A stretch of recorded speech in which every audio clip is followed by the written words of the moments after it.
Proper positioning and a secure mask seal are critical for successful bag valve mask ventilation.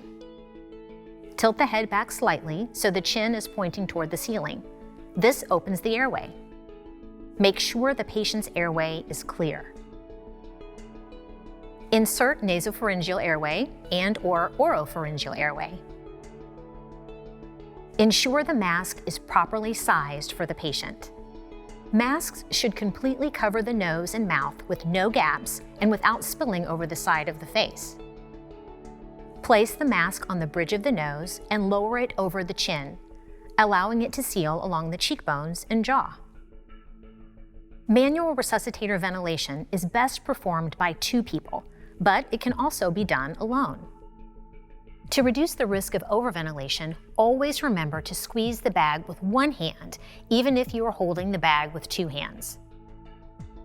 If 2 providers are available, the second provider charged with maintaining the mask seal should use both hands to perform the thumbs down technique or 2-handed EC grip. When working alone, utilize the 1-handed EC grip.